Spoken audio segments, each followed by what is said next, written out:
नमस्कार दोस्तों। North Korea ने एक बहुत बड़ा इल्ज़ाम लगाया है यूएस एंड इट्स अलाइज पर। अब यूएस एंड इट्स अलाइज जब मैं बोल रहा हूँ तो मैं बात कर रहा हूँ यूएस की, जापान की, साउथ कोरिया की। हालांकि एशिया में अगर आप देखोगे तो यूएस के और भी बहुत सारे अलाइज हैं। फिलीपींस को आप ले सकते हो, न्यूजीलैंड, ऑस्ट्रेलिया, मतलब पैसिफिक रीजन में आप देखो तो बहुत सारे अलाइज हैं यूएस के। लेकिन हम इस वीडियो के लिए यूएस एंड इट्स अलाइज जब मैं बोलूँगा तो हम यूएस, जापान और साउथ कोरिया की बात कर रहे होंगे। तो नॉर्थ कोरिया ने ये इल्ज़ाम लगाया है कि यूएस जो है वो अपने अलाइज के साथ एक पूरा एशिया वर्जन ऑफ नेटो बनाने की कोशिश कर रहा है। अब ये जो एशिया वर्जन ऑफ नेटो है, देखो नेटो से ना क्लियरली एक बहुत बड़ी दिक्कत है, पूरे दुनिया में बहुत बड़ी दिक्कत है। देखो पूरे दुनिया में दो पावर ब्लॉक्स है, एक यूएस लेड पावर ब्लॉक है जिसमें जितनी भी ऑर्गेनाइजेशन आप ले लो, European Union, you take it NATO, आप कोई भी ऑर्गेनाइजेशन ले लो, जो यूएस लेड पावर ब्लॉक है वो सारी जितनी भी ऑर्गेनाइजेशन है ये सब यूएस के मतलब एक तरीके से पपेट्स की तरह काम करते हैं, यूएस के अंडर में काम करती हैं। दूसरी तरफ का पावर ब्लॉक है जो नया पावर ब्लॉक है, that is of Russia, China, आप उसमें नॉर्थ कोरिया को इंक्लूड करो, आप ईरान को ले सकते हो, और भी बहुत सारी कंट्रीज़ हैं जो दूसरे पावर ब्लॉक में अलाइन करती हैं। तो क्लियरली इन दोनों पावर ब्लॉक्स को प्रॉब्लम है। और अगर आप यूरोप का वॉर देखोगे, रशिया यूक्रेन वॉर जो हुआ है, that is very much because क्योंकि यूक्रेन ने अपनी विलिंगनेस जताई थी कि नेटो को ज्वाइन करने के लिए। और नेटो, क्योंकि आप देखो ना, NATO is clearly inching towards Russia, और रशिया की टेरिटरी को उससे बहुत ज़्यादा खतरा है नेटो से, इसीलिए रशिया ने यूक्रेन के ऊपर अटैक कर दिया। Russia might also attack Georgia पर भी इसलिए अटैक। अगर जॉर्जिया अपनी विलिंगनेस दिखाता है नेटो को ज्वाइन करने का, तो रशिया ने क्लियर कर ही दिया है कि हम जॉर्जिया पर भी अटैक कर देंगे, या एनी कंट्री जो कि रशिया एंड इट्स नेबर है, रशिया की नेबरिंग कंट्रीज हैं, वो अगर अपनी विलिंगनेस दिखाएंगे नेटो को ज्वाइन करने के लिए, तो Russia will attack clearly on that country. तो जॉर्जिया भी उसमें बहुत बड़े खतरे में है। तो इसीलिए तो नेटो से एक बहुत बड़ी दिक्कत है। अब नॉर्थ कोरिया ने कहा है कि भाई ये मतलब तीनों कंट्रीज, यूएस और यूएस के साथ साथ में साउथ कोरिया और जापान, तीनों मिल करके क्या कर रहे हैं, तीनों मिल करके the Asia version of NATO बनाने की कोशिश कर रहे हैं। अब ये नॉर्थ कोरिया ने इसलिए कहा है क्योंकि अभी पिछले मंथ क्या हुआ कि पिछले मंथ इन तीनों कंट्रीज ने, यानी कि यूएस, जापान और साउथ कोरिया ने मिल करके एक मिलिट्री एक्सरसाइज की, मिलिट्री ड्रिल की, जिसका नाम था फ्रीडम एज। और इस फ्रीडम एज एक्सरसाइज में सारे डिस्ट्रॉयर्स, फाइटर जेट्स, इन सारी चीज़ों की इन सारी चीज़ों को जोड़ करके ये एक्सरसाइज की गई थी।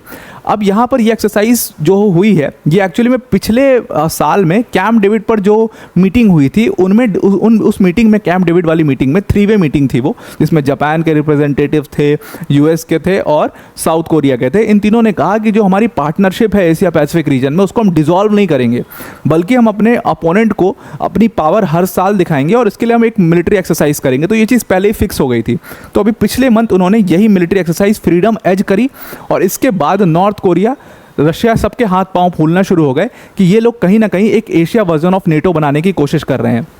अगर आप देखोगे ना क्लियरली, तो इस मैप के थ्रू मैं आपको दिखाने की कोशिश करता हूँ। यहाँ पर आपको यूएस दिख रहा है, उसके बाद यहाँ पर आपको जापान दिख रहा है, उसके बाद यहाँ पर आपको ये साउथ कोरिया दिख रहा है छोटा सा, ये ताइवान दिख रहा है, यहाँ पर ऑस्ट्रेलिया, न्यूजीलैंड। अब आप देखिए कि इस तरीके से इन्होंने क्या किया हुआ है कि ये पूरा जो by and large Indo Pacific region है उसको इन्होंने कवर कर रखा है। और चाइना है यहाँ पर, चाइना, और यहाँ छोटा सा जस्ट साउथ कोरिया के ऊपर ही नॉर्थ कोरिया है, और फिर यहाँ पर रशिया है। अब देखिए इन लोगों के लिए ना एक बहुत बड़ी प्रॉब्लम है ये कि इनको अगर इंटरनेशनल वाटर्स में आता, अब चाइना अगर साउथ चाइना सी के थ्रू भी इंटरनेशनल वाटर्स में जाना चाहता है तो उसको फिर इंडियन ओशन में जाना पड़ेगा, वहाँ पर इंडिया के थ्रू मलक्का स्ट्रेट क्रॉस करना पड़ेगा, वहाँ पर इंडिया से प्रॉब्लम। यहाँ पर इन सारी कंट्रीज़ ने, यूएस एंड इट्स अलाइज ने पूरा घेरी रखा है चाइना को। उसके बाद रशिया के लिए आप देखो तो रशिया के लिए बहुत बड़ी प्रॉब्लम क्या है कि रशिया के पास 2 सबसे इंपॉर्टेंट पोर्ट्स हैं। एक तो क्राइमिया वाले रीजन में उसका जो सेवास्टोपोल का पोर्ट है वो है, लेकिन सेवास्टोपोल के पोर्ट उसको ब्लैक सी में एंट्री देता है, वहाँ पर टर्की बैठा हुआ है। दूसरी तरफ उसके पास यहाँ पर व्लादिवोस्टोक का पोर्ट है। अब व्लादिवोस्टोक के पोर्ट पर भी अगर यूएस और उसके अलाइज का दबदबा, मतलब जापान, यूए सब मिल करके एक आर्मी की तरह लड़ाई लड़ने लगेंगे, तो यहाँ पर रशिया के लिए क्लियरली बहुत बड़ी प्रॉब्लम हो जाएगी। नॉर्थ कोरिया के लिए तो प्रॉब्लम है ही है।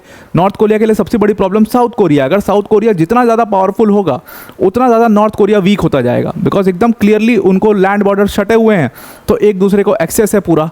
तो वो नॉर्थ कोरिया के लिए एक बहुत बड़ी प्रॉब्लम है। अच्छा, मैं एक चीज़ और इसमें कहना चाहता हूँ कि ये जो इसके मेंबर्स हैं ना, जो एशिया वर्जन ऑफ नेटो है, United states, Japan, south Korea, Australia, New Zealand, Taiwan, इसके अलावा आप इसमें फिलीपींस को नया नया जोड़ लो, क्योंकि फिलीपींस जो है it is the new hot spot of the problem in this Asia Pacific reason. आप देखो चाइना जो है वो बार बार फिलीपींस की बोट्स पर, शिप्स पर हमला कर रहा है, तो फिलीपींस को सपोर्ट करने के लिए यूएस उसको फंड्स देने की कोशिश कर रहा है। अभी यूएस में बहुत बड़ी मीटिंग हुई।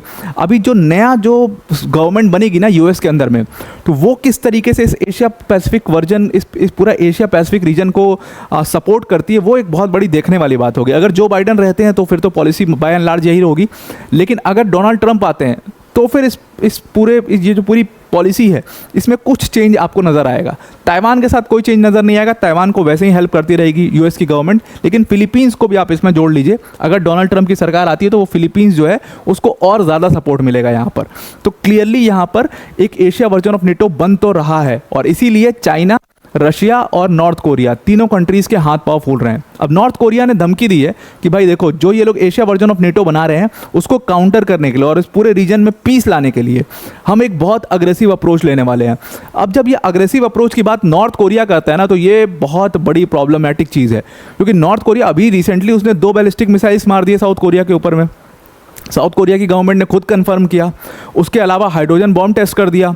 तो नॉर्थ कोरिया क्लियरली एक बहुत अग्रेसिव नेशन है, और उनकी जो अग्रेसिवनेस है वो दिखती है, साफ साफ दिखती है। जापान के ऊपर से उसने नाइट्रोजन बॉम्ब टेस्ट कर दिया था, मतलब हाइड्रोजन बॉम्ब टेस्ट कर दिया था।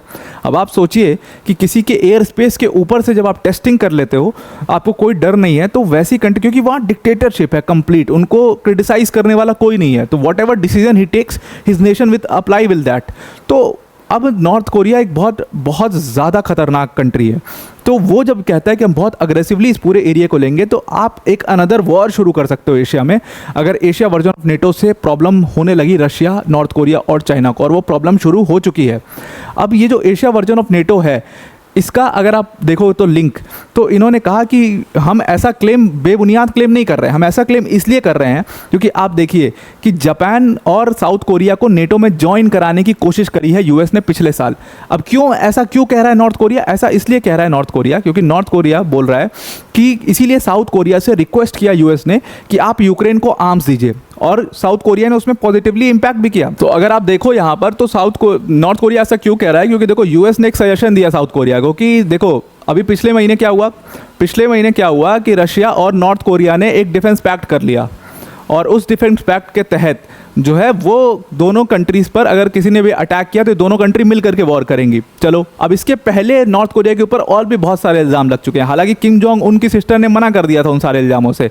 इल्ज़ाम ये लगा नॉर्थ कोरिया के ऊपर कि नॉर्थ कोरिया जो है वो अपने वेपन्स रशिया को सप्लाई कर रहा है, और रशिया उन वेपन्स को यूक्रेन वॉर में यूज़ कर रहा है। तो इसके लिए सजेशन दिया यूएस ने साउथ कोरिया को कि अगर आपको भी वर्ल्ड ऑर्डर में एक सिग्निफिकेंट प्लेस बनानी है, देखो नॉर्थ कोरिया कितनी सिग्निफिकेंट प्लेस बना रहा है, तो आप भी वेपन सप्लाई करो यूक्रेन को, या यूक्रेन की हर तरीके से मदद करो जैसे आप कर सकते हो। तो साउथ कोरिया जो है उसने साफ साफ ये कहा कि we are reviewing this suggestion of US. और वॉइस ऑफ अमेरिका में देखो ये पूरा बाकायदे इस पूरा आर्टिकल छपा हुआ है कि हम इस पूरे सजेशन को रिव्यू कर रहे हैं, और हो सकता है कि बहुत जल्द साउथ कोरिया अपने वेपन्स ये यूक्रेन को देना भी शुरू कर दे। तो ये जब ये हो जाएगा, इसीलिए नॉर्थ कोरिया ये इल्ज़ाम लगा रहा है कि जापान और साउथ कोरिया कहीं ना कहीं नेटो का हिस्सा बन ही चुके हैं। भले ये एशिया वर्जन ऑफ नेटो है या उसी नेटो में ये ज्वाइन करके कंटिन्यू कर लें, लेकिन ये बन चुके हैं नेटो का मेंबर ऑलरेडी। क्योंकि जब ये यूक्रेन को अपने आर्म्स एंड एम्यूनिशन देने लगेंगे तो फिर बचा ही क्या है? तो फिर ये Asia version of NATO almost बन करके तैयार है, आप मान लीजिए। और ये एक बहुत बड़ा मेजर एस्केलेशन हो सकता है पूरे एशिया सब कॉन्टिनेंट में वायलेंस का, क्योंकि यहाँ पे पक्का काउंटर करेगा रशिया, नॉर्थ कोरिया और चाइना दोनों। वो तीनों भी कोई कमज़ोर कंट्री तो है नहीं, दूसरा पावर ब्लॉक है, और जो दूसरी तरफ का पावर ब्लॉक है यूएस एंड इट्स अलाइज का, वो भी कमज़ोर नहीं है। तो they will fight very bitterly, और वो फाइट आप देख लो, आप देख सकते हो कि फिलीपींस जो है वहाँ पर वो चीज़ शुरू भी हो चुकी है। वो छुटपुट जो अटैक कर रहा है चाइना फिलीपींस की शिप्स पर, और उसके ताइवान के एयर स्पेस पर अपनी फाइटर जेट्स को मूव करना, ये सब जो कर रहा है वो बहुत समझी हुई साजिश है। और इसीलिए ना कहते हैं कि वर्ल्ड ऑर्डर में यूएस की जो पॉलिटिक्स है बहुत ज़बरदस्त होती है। अभी तो बहुत वीक हो गई है, बट आप देखिए एशिया पैसिफिक रीजन में अपनी पॉलिटिक्स कितनी ज़बरदस्त रखी है। इन सारी कंट्रीज़ को एक साथ अलाइन करके एक पूरा नेटो वॉल तैयार करना, एशिया वर्जन ऑफ नेटो बनाना, ये अपने आप में बहुत बड़ी बात है। तो आई होप आपको ये पूरा आर्टिकल समझ में आ गया होगा। अब वीडियो को एंड करने से पहले अन अकेडमी टीम की तरफ से एक बहुत बड़ी अनाउंसमेंट है। अन अकेडमी ने यूपीएससी सीएससी की कोर्स फीस सिर्फ और सिर्फ 24,999 कर दी है। मतलब इतने प्राइस में आपको इंडिया के top educators like Mrinal sir, like Prateek sir, like Sudarshan sir, like Madhukar sir, ऐसी फैकल्टीज़ आपको सिर्फ और सिर्फ इतने प्राइस में पढ़ाएंगी। जीएस, सीसैट, टेस्ट सीरीज सब कुछ सिर्फ और सिर्फ इतने प्राइस में कवर हो जाएगा। आपके पास अनअकैडमी के ऊपर जितने बैचेस चलते हैं यूपीएससी सीएससी से रिलेटेड, उन सब बैचेस के अनलिमिटेड एक्सेस होंगे। तो मतलब आप किसी भी बैच से चाहो उस बैच से पढ़ सकते हो, जिस बैच से जो सब्जेक्ट चाहते हो वो कंप्लीट कर सकते हो। इतनी लिवरेज सिर्फ और सिर्फ अनअकैडमी ही आपको दे सकता है और कोई नहीं दे सकता। ये जो ऑफर है, बस इतना याद रखिएगा कि 24,999 वाला जो ऑफर है वो 5 जुलाई तक ही वैलिड है। तो आप इस ऑफ़र को जल्दी से अवेल कर लीजिए। जो बच्चे इस ऑफ़र को लेना चाहते हैं, सिंपली डिस्क्रिप्शन में लिंक दिया, उस लिंक पर क्लिक करना है और जहां पर यूज़ कोड का ऑप्शन आएगा वहां पर आपको APYT10 यूज़ करना है। तो आप इस ऑफर को डिस्काउंटेड प्राइस पर अवेल कर पाओगे। तो आई होप आपको ये पूरा आर्टिकल समझ में आ गया होगा। एशिया वर्जन ऑफ नेटो क्या है, उसको कैसे काउंटर करेगा, वो सारी चीज़ें समझ में आ गई होंगी। पूरी एशिया पैसिफिक रीजन की पॉलिटिक्स क्या है। तो आज के लिए इतना ही। Thank you and have a nice day.